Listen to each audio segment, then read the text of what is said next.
Hello, Dark Moon Doll here.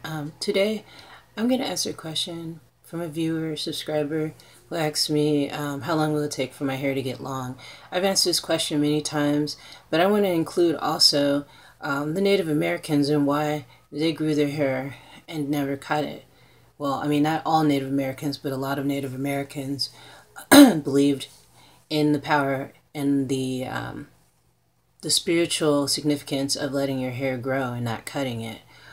Some actual Native Americans had dreadlocks back in the past, and there's photos proving that. So I'm going to read this article that I found, and it's on this website called thespiritscience.net, and I'll leave the link in the description below, and you can check it out for yourself. So I hope you enjoy this show, and feel free to leave your comments and your input about what you think of people letting their hair grow and not cutting it. That's pretty much what I've been doing, for these years of having my dreadlocks for over 21 years now. And they turned 21 in July last month. So I just stopped doing a lot of shit to my hair and started growing. That's just a side effect of not putting a bunch of crap on your head or too much crap inside of your body, and then your hair grows. So I think people get too obsessed with that when they decide to go the dreadlock method or the freeform dreadlock way of life. They expect that their hair is going to grow really fast overnight or whatever. Not overnight, but sometimes it feels like people have these really big expectations of length, and that's the main reason why they decided to let their hair dread, is because they want really long hair. To get really long hair, you have to stop thinking about your hair all the time. And that's what happened with me when I wasn't obsessing about, oh wow, look how long this one is or this one is. When I just started just letting it do what it wants to do, my hair, keeping it healthy, keeping it clean, then it started to grow, and I'm keeping the inside of my body clean.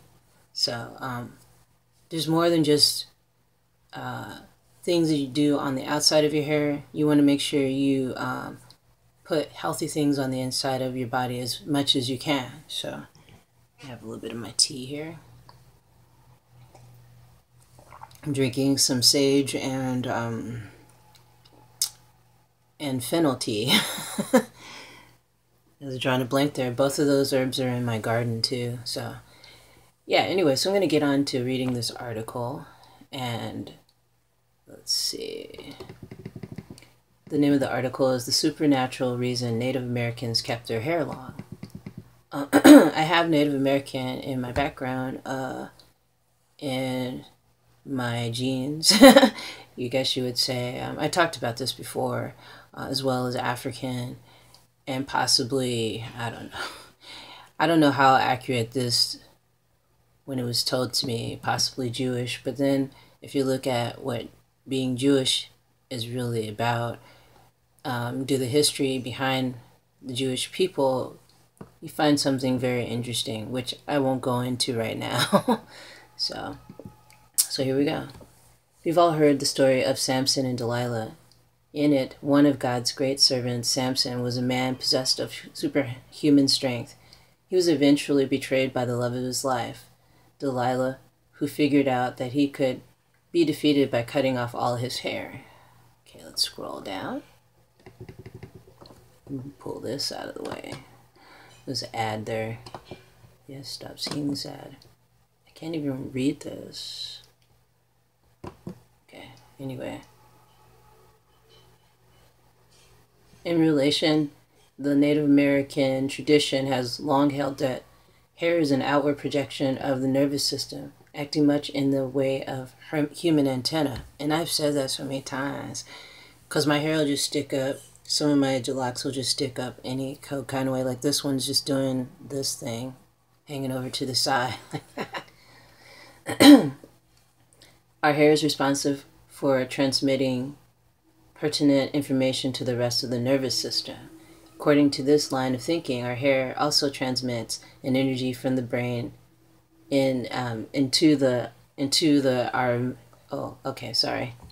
According to this line of thinking, our hair also transmits an energy from the brain to our environment. I agree with that.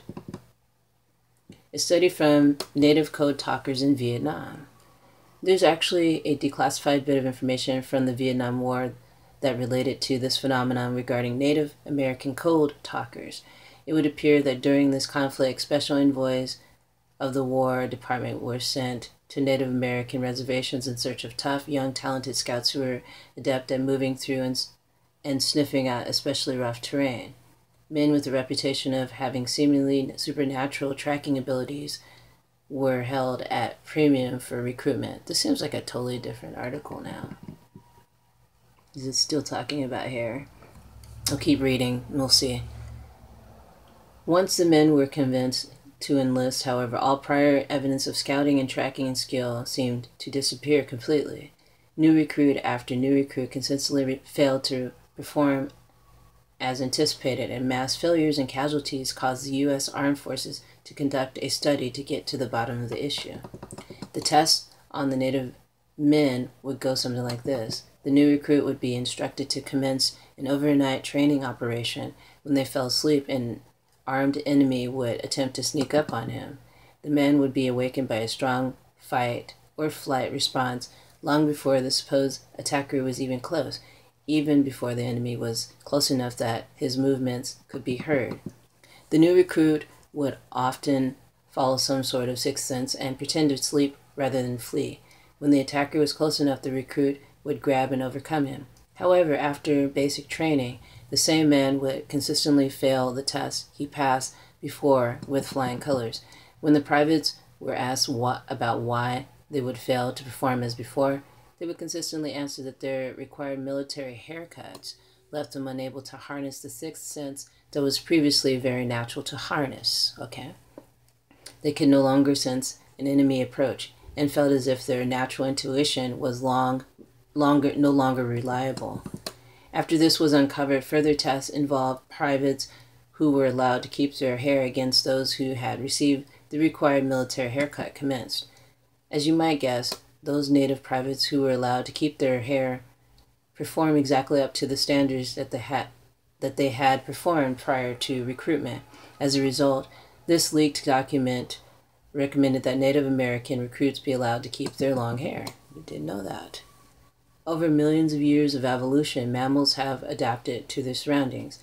Survival under the harshest of circumstances can be viewed as somewhat supernatural in the right context. What we know is that each body part is interlinked into a beautiful whole that works as a complete system.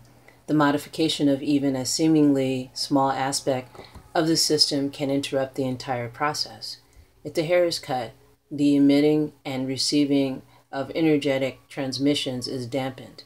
In native thought, the cutting of hair is a contributing factor in environmental degradation, problems in relationships, and even sexual frustrations.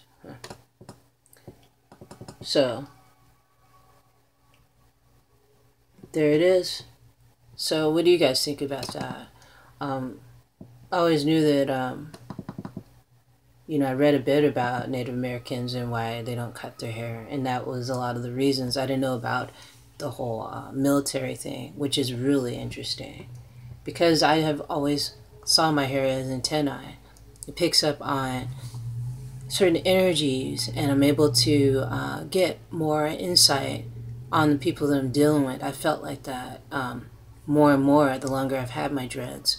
I've become more wiser to people's personalities and what they're up to. The sneakiness and shadiness of certain people becomes more obvious and apparent now that my hair isn't fried, dyed, and laid to the side.